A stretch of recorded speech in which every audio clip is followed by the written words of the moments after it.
Hi, this is Pastor Dave Munsinger. I oversee the care and counseling ministries at Cypress Bible Church. This is our daily devotional, and it's titled, Praying and Fasting Our Way Out of the Corona Captivity. At this point, we all are wanting to return to normal. And one of those little things where I'm probably not the only person feeling this way, but I'm looking at my dog and I'm looking at myself, and we need haircuts. And the salons are not an essential industry, yet I think some of us would agree that they are. I know plenty of women who are very much wanting to go and get their hair styled and get their hair colored. So I know I'm not the only person in this boat.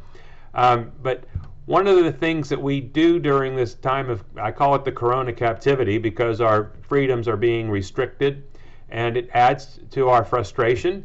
And our response to it can be to comply with what we're supposed to do, go along with the guidelines of the government, which are wise and smart. Nobody wants anyone to contract a terrible disease.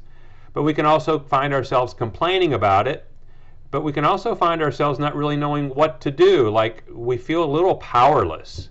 And that's when I realized, I do feel powerless in this, but you know what? We have the source of the greatest power there is, and that's prayer. And when there's huge things causing major stress and duress and trouble in one's life, those things are not answered with a simple little prayer. We need sometimes in life, there are things that really are challenges.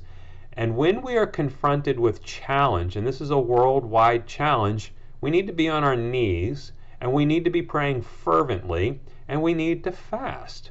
Now, the word fast or fasting only occurs 18 times in the Bible. The Bible is not descriptive and prescriptive on when you should fast or how to fast. There's just the implied understanding that you give up food. It doesn't say how long. Of course, Jesus fasted for 40 days, but that's not prescriptive for us is to fast for 40 days, certainly not. So one thing that you can do is give up food for maybe a meal, maybe 2 meals, maybe 3 meals. Maybe you can go 2 days. But if you've never fasted before, you're probably better off seeing if you can give up breakfast and lunch and see if you can push it and give up dinner. But you still drink. And the purpose of the fast is when you feel those hunger pains, you pray. And you pray specifically during this time for God to relieve us of this coronavirus. One, that it would go away, that people wouldn't die, people wouldn't get sick, and that we can return to our lives. And there's a great Bible verse in Mark chapter 9 when Jesus cast a demon out of a boy. The disciples say, how is it that you were able to cast out the demon, but we weren't? And Jesus said, this kind requires much prayer and fasting.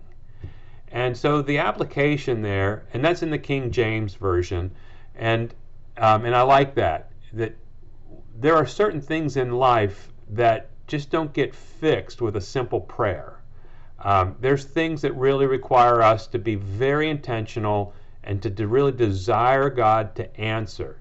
And so this is a real time for us to pray and to fast. And so I would recommend to you, maybe tomorrow, go a meal, 2 meals, maybe go 3 meals without eating. And every time you feel that hunger pain, pray that God would give up this corona plague that's on the whole world. Attached to this video is a prayer and fasting guidelines. I think there's about 30 different things on that guideline to praying and fasting to pray for. And so you can just print that out or keep it on your phone and just pray through those things. Last week for Good Friday, a number of churches got together and they fasted on Good Friday, and I did as well. And so I think this is a good thing for all of us to do. And remember what James 4:8 says. It says, draw near to God, and God will draw near to you. Oh, cleanse your hands and purify your hearts. And I think a lot of us have been cleansing our hands, using the sanitizer and washing our hands, but are we purifying our hearts? And I really do believe that if we pray and we fast, that will lead us to a greater purity of our hearts and a greater love for Christ and for His gospel. May God bless you.